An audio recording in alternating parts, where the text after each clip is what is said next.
Hi friends, welcome to SH சமையல் and black. எல்லாரும் நல்லா இருக்க வேணும் கடவுளை வேண்டிக் கொண்டு வாங்க வீடியோக்குள்ள போகலாம்.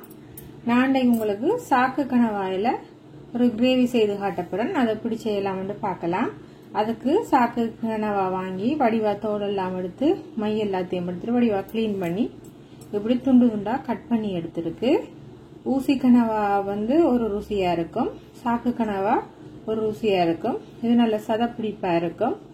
எங்களுக்கு எந்த அளவு தேவையோ அதே மாதிரி சைஸ்ல கட் பண்ணி எடுக்கலாம். உப்பு மஞ்சள் எல்லாம் போட்டு வடிவா கழுவி வச்சிருக்கிறேன். இனி இந்த குழம்பு எப்படி செய்யறேன்னு பார்ப்போம் வாங்க. அடுப்புல ஒரு சட்டியை வச்சிருக்கிறேன். சட்டி சூடாயினதுக்கு பிறகு தேவையான அளவுக்கு ஆயில் ஆட் பண்ணிருக்கேன். ஆயில் சூடாகட்டும்.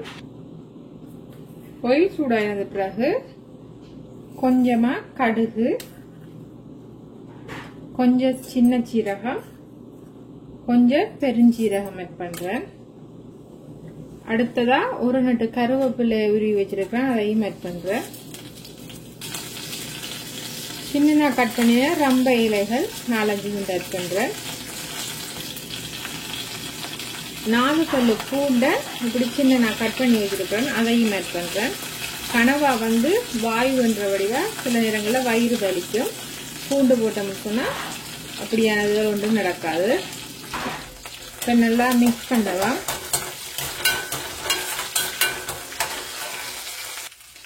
பூண்டு நல்லா பொரிஞ்சு வாசம் வந்ததுக்கு பிறகு 10-15 சின்ன வெங்காயத்தை சின்ன கட் பண்ணி ஆட் பண்றேன். சின்ன வெங்காயம் ஆட் பண்றேன்.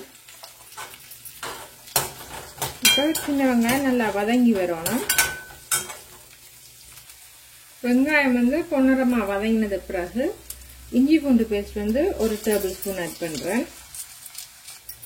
இஞ்சி பூண்டை நல்லா மிக்ஸ் பண்ணி விடுவேன். மிக்ஸ் பண்ணினது பிறகு ஒரு ஸ்மால் சைஸ் தக்காளி பழத்தை சின்ன கட் பண்ணி வச்சிருக்கேன், அதையும் இதில் ஆட் பண்றேன். தக்காளி பழம் நல்லா மசிஞ்சு வரணும், அது வரையும் நல்லா வதக்கி விடுவேன். வதங்கட்டும். தக்காளி வதங்கினதுக்கு பிறகு குழம்பு மிளகாய் தூள் 2 டேபிள் ஸ்பூன் ஆட் பண்றேன். உங்களோட காரத்துக்கு ஏற்ற மாதிரி குழம்பு மிளகாய் தூளை கூட்டியோ குறைச்சிக்கொள்ளுங்க. 1/2 டேபிள் ஸ்பூன் மாதிரி கரம் மசாலா பவுடர் ஆட் பண்றேன். இது ஹோம்மேட் கரம் மசாலா பவுடர். உங்களுக்கு என்னோட சீக்ரெட் மசாலா தூள் வேணும்னு சொன்னா நான் வீடியோ அப்லோட் பண்ணிருக்கேன், லிங்க் கொடுக்குறேன் பாருங்க. இப்போ இதை நல்லா மிக்ஸ் பண்ணி விடுவேன். அடுப்பை ஆஃப் பண்ணி கொடுத்தா மிளகாய் தூள் ஆட் பண்ண மிக்ஸ் பண்ணணும், இல்லாட்டி கருகி போயிடும். இப்போ உப்பு மஞ்சள் எல்லாம் போட்டு சுத்தம் செய்து வச்சிருக்கிற கனவாயை ஆட் பண்றேன். நான் ஆல்ரெடி ஊசி கனவா வீடியோவும் அப்லோட் பண்ணிருக்கேன் குழம்பு. அது பாக்குறேன், டிஸ்கிரிப்ஷன்ல லிங்க் கொடுக்குறேன்னு பாருங்க. கனவாய்க்கு தேவையான அளவுக்கு உப்பு கல் ஆட் பண்றேன். வதக்குற நேரமும் இஞ்சி பூண்டு பேஸ்ட் ஆட் பண்ணி நான் 1 டேபிள் ஸ்பூன். இப்ப பச்சையாவும் 1 டேபிள் ஸ்பூன் இஞ்சி பூண்டு பேஸ்ட் ஆட் பண்றேன். கனவாய்க்கு கட்டாயம் இஞ்சி பூண்டு பேஸ்ட் ஆட் பண்ணணும். இப்ப இதை நல்லா மிக்ஸ் பண்ணி விடுவேன்.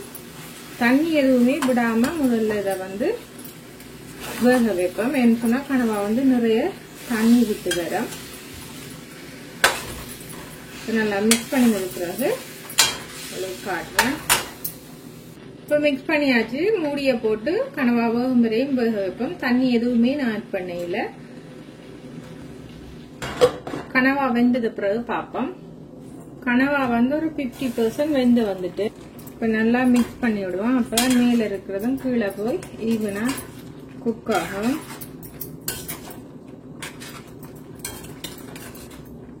பாருங்க, நான் கொஞ்சம் கூட தண்ணி ஆட் பண்ணல. இந்த அளவு தண்ணி விட்டுக்கொண்டு கனவா எல்லாம் டக்கண்டு நிறைய தண்ணி விடும். ஒரு சின்ன நெல்லிக்காய் சைஸ் அளவுல பழப்புளி எடுத்து கரைச்சி வச்சிருக்கிறேன். தேசி புளி ஆட் பண்றதா இருந்தா நீங்க கனவா இறக்குற டைம்ல ஆட் பண்ணுங்க. பழப்புளியோட தேசி புளி இன்னும் நல்லா இருக்கும். நான் பழப்புளி என்ற வடிவத்தான் நான் உப்பு ஆட் பண்ணிருக்கிறேன். தேசி புளின்னு சொன்னா நாங்க கனவா கறி இறக்குற நேரத்துல ஆட் பண்ணணும். இப்ப நல்லா மிக்ஸ் பண்ணி விடுவோம். உங்களுக்கு கனவா கறி வந்து நல்லா தண்ணி மாதிரி வேணும்னு சொன்னா தண்ணியா வைக்கலாம். ஆனா கனவா கறி வந்து பிரட்டலா வச்சா தான் எப்பயுமே ருசியா இருக்கும். புளி ஆட் பண்ணிட்டு நல்லா ஒரு கொதிக்க வைப்போம். புளி ஆட் பண்ணி மிக்ஸ் பண்ணி நிற்கிறது. தேங்காயில 2 அம்பால் 3 அம்பால் கொஞ்சமா ஆட் பண்றேன்.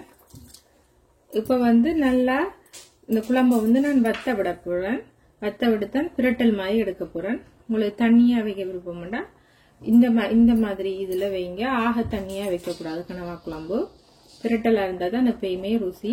உங்களுக்கு உருளைக்கிழங்கு போட விருப்பம்னு சொன்னா கனவாய்க்கு உருளைக்கிழங்கும் துண்டா கட் பண்ணி போடலாம், நல்லா இருக்கும். இப்ப வந்து நல்லா மூடி கொதிச்சு வத்தி வரட்டும்.